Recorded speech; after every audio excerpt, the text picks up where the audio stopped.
Hi friends, welcome back. இன்றைக்கி ஒரு soup ஒன்று பார்க்கலாம். வாழைத்தண்டு சூப்பு. ஒரு 5-6 பூண்டு நறுக்க வேணாம், அப்படி போட்டுக்கோங்க. அப்புறம் சின்ன வெங்காயம் 15 எடுத்துக்கோங்க. சின்ன வெங்காயம் தண்டை இப்படி நறுக்கி வச்சுருக்கிறேன். இந்த மாதிரி சைஸில் நறுக்கி வச்சுருக்கிறேன். நார் அவ்வளோவா எடுக்கலை, பரவாயில்ல. இதையும் போட்டு லேசாக வதக்கிக்கோங்க. இதத்தூள்,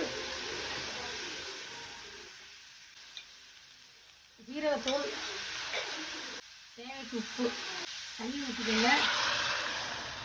இந்த குக்கர் மூடி நல்லா வேக வச்சுருங்க. இந்த வாழைத்தண்டை மிக்சியில் போட்டு அரைச்சி வடிகட்டி எடுத்து வச்சுருக்கிறேன். சீரகத்தூள் இன்னும் கொஞ்சம் போடுறேன். பெப்பர் போட்டுக்கோங்க காரத்துக்கு.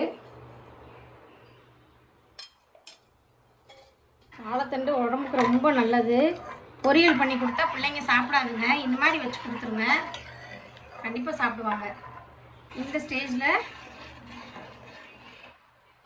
ஒரு ஸ்பூனு கார்ன்ஃப்ளவர் மாவை தண்ணியில் கரைச்சி வச்சுருக்கிறேன், அதை ஊற்றிக்கங்க. வந்துருச்சு. மல்லித்தலை தூவிட்டேன்.